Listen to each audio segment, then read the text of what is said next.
Un lycéen brillant passe son baccalauréat. Il excelle, on lui annule son diplôme. Motif, ses copies sont trop parfaites. Pas de triche avérée, pas de preuves, juste cette sentence kafkaïenne. Tu es trop bon pour être honnête. Voilà le visage nu de la France contemporaine. Cette histoire n'est pas un fait divers, c'est le symptôme terminal d'un système qui a érigé la médiocrité en dogme d'État. Regardez bien la mécanique de cette exécution administrative.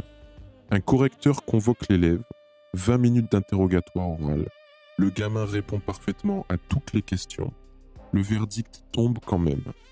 Coupable d'excellence. Le tribunal administratif confirme. La machine broie. Ce n'est pas une erreur du système, c'est sa fonction première. Depuis l'école primaire jusqu'aux grandes écoles, depuis les guichets de préfecture jusqu'au cabinet ministériel, la France cultive une seule obsession. Que personne ne dépasse. Que personne ne sorte du rang. Que l'ascenseur social reste bloqué au sous-sol. Le fonctionnaire ne supporte pas qu'un gueux puisse briller. Pourquoi ? Parce qu'un gueux brillant est un miroir. Il reflète la médiocrité crasse de ceux qui tiennent les manettes. Du prof aigri au ministre incompétent, du bureaucrate obtus au président déconnecté. L'ENA, maintenant INSP, Sciences Po, les grandes écoles, ces usines à fabriquer des médiocres avec mention, des esprits formatés, calibrés, normalisés, hors sol et dégénérés, mais estampillés conformes, voilà l'élite autoproclamée qui verrouille toutes les portes. Cette caste ne tolère aucune concurrence venue d'en bas. Elle s'autoprotège, s'auto-reproduit, s'auto-légitime. Un système immunitaire qui détruit tout corps étranger, surtout s'il est plus vivant, plus intelligent, plus créatif que les cellules mortes qui le composent. Les impôts écrasants pour les entrepreneurs, c'est ça. Les normes absurdes qui étouffent l'innovation, c'est ça. Les règlements qui punissent l'initiative, c'est ça. Les charges qui brisent les reins de ceux qui osent, c'est ça. Tout est conçu pour pousser vers le bas, pour maintenir le plafond de verre à hauteur de genoux. Ce logiciel mortifère gangrène chaque strate de la société française. En sciences, le chercheur qui sort des clous est lynché par ses pairs. Par essence, la découverte exige d'être hors norme. Mais être hors norme, c'est menacer l'ordre établi. Alors on l'écrase. En médecine, le praticien qui innove est traîné devant l'ordre. Les protocoles avant les patients. La conformité avant la guérison. En politique, l'outsider est détruit avant même d'avoir commencé. Les appareils broient. Les médias achèvent. En économie, l'entrepreneur est suspect par défaut. Réussir, c'est forcément avoir triché.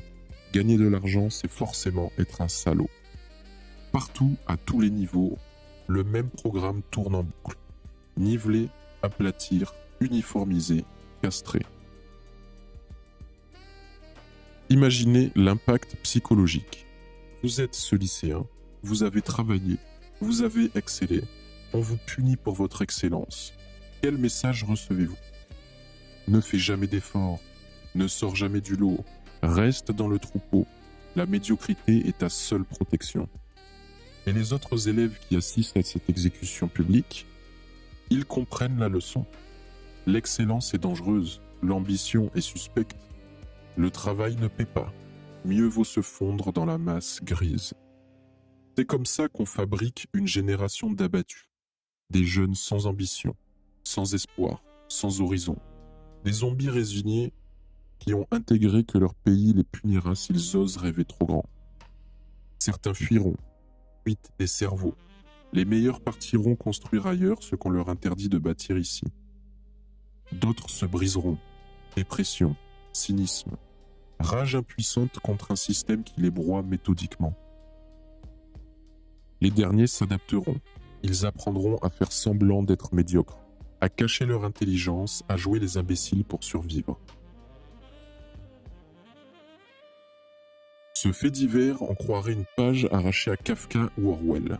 Une dystopie où l'excellence est criminalisée. Bienvenue à Gattaca. Équilibrium, 1984. Sauf que c'est la France de 2024. Dans ces romans, on rirait jaune. Impossible, dirait-on. Au gros, personne n'oserait punir quelqu'un pour être trop bon. Et pourtant, c'est notre réalité quotidienne. Le pire, c'est qu'on s'y habitue. On trouve ça normal. C'est comme ça. On n'y peut rien. C'est le système. Cette résignation collective est le triomphe ultime de la machine à broyer. Des aberrations comme celle-ci, il s'en produit tellement qu'un cerveau humain, aussi aiguisé soit-il, peine à tout traiter.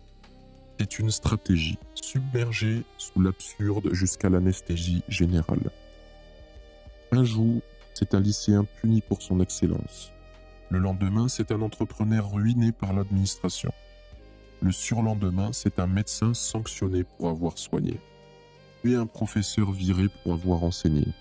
Un maire poursuivi pour avoir agi. Un citoyen condamné pour avoir parlé. L'accumulation devient insupportable, alors on déconnecte. On fait comme si de rien n'était, on survit dans le déni. Cette pression, je la sens. Vous la sentez, nous la sentons tous. Depuis des décennies, une chape de plomb invisible mais omniprésente. Ne pas trop réussir, c'est suspect. Ne pas trop échouer, c'est la rue. Rester dans la moyenne, c'est la survie. Cette pression psychologique constante produit une société de dépressifs chroniques. Des gens qui ont renoncé avant même d'avoir essayé. Des talents gâchés. Des vies éteintes. Ce lycéen excellent, c'est notre miroir collectif. Dans son bac annulé, nous voyons tous nos rêves confisqués. Toutes nos ambitions étouffées. Tous nos élans brisés. Il incarne ce que nous aurions pu être si le système ne nous avait pas appris très tôt, très fort, que vouloir s'élever est un crime de lèse-médiocrité. Son histoire est notre histoire, celle d'un pays qui a peur de sa propre grandeur, qui préfère la mort lente à la vie intense, qui choisit le déclin plutôt que le risque de l'excellence. Voilà pourquoi la France s'effondre. Pas par manque de talent, ils existent, mais on les écrase. Pas par manque de volonté, elles surgissent, mais on les brise. Par ce logiciel mortifère qui transforme chaque institution en machine à détruire ce qui dépasse. Le déclin n'est pas un accident, c'est un programme, méthodique, systématique, implacable. Chaque excellence punie est un clou de plus dans le cercueil. Chaque ambition brisée est une pierre de moins dans les fondations. Chaque talent exilé est une lumière qui s'éteint. Mais regardez bien ce qui se passe. Ce lycéen ne se tait pas. Cette histoire fuite, elle circule, elle révolte, elle réveille. Car sous la chape de plomb, la colère gronde. Une colère froide, lucide, déterminée.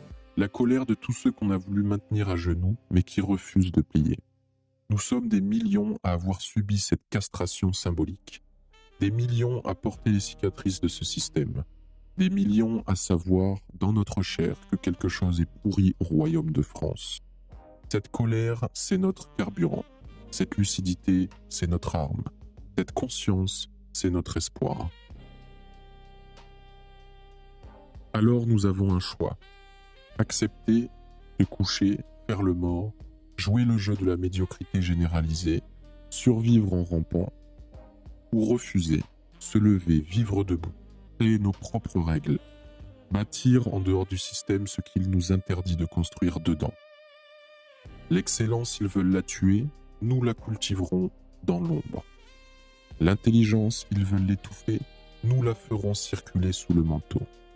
L'ambition, ils veulent la criminaliser, nous en ferons notre étendard clandestin. Car voici la vérité qu'ils ne veulent pas entendre. On peut annuler un bac, mais on ne peut pas annuler l'excellence.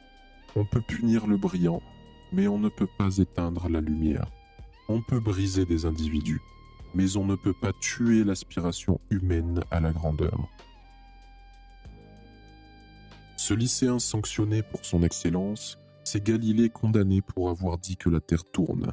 C'est Semmelweis ridiculisé pour avoir découvert l'hygiène. C'est tous les génies incompris que l'histoire a fini par réhabiliter. Son bac annulé aujourd'hui sera sa médaille d'honneur demain. La preuve absolue qu'il était du bon côté, du côté de ceux qui osent, de ceux qui dépassent, de ceux qui refusent la prison dorée de la médiocrité consensuelle.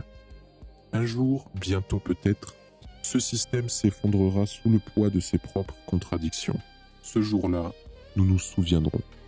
Nous nous souviendrons de tous les talents gâchés, de toutes les vies brisées, de tous les rêves confisqués. Et nous reconstruirons différemment, avec l'excellence comme boussole, l'audace comme méthode, la grandeur comme horizon. En attendant, chaque fois qu'un lycéen est puni pour être trop bon, chaque fois qu'un entrepreneur est écrasé pour avoir osé, chaque fois qu'un créateur est censuré pour avoir innové, souvenez-vous, ce n'est pas eux qui sont malades, c'est le système. Ce n'est pas l'excellence qui est criminelle, c'est la médiocrité qui est totalitaire. Ce n'est pas la lumière qui dérange, c'est l'obscurité qui règne. Ils peuvent annuler tous les bacs qu'ils veulent. Ils peuvent punir tous les brillants qu'ils trouvent. Ils peuvent ériger tous les murs qu'ils imaginent. L'excellence trouvera toujours un chemin. Car l'excellence n'est pas un diplôme qu'on peut confisquer. C'est un feu intérieur qu'aucune administration ne peut éteindre. C'est la vie même qui cherche à s'exprimer, à grandir, à transcender. Et la vie, ultimement, gagne toujours.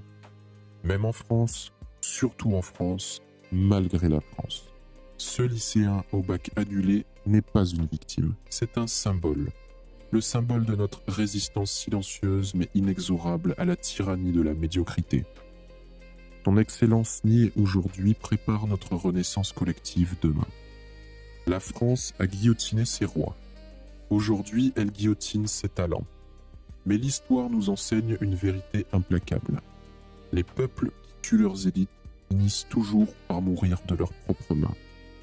À moins qu'ils ne se réveillent. Le réveil a commencé. Dans les décombres de ce bac annulé, j'entends déjà le craquement du système qui se fissure.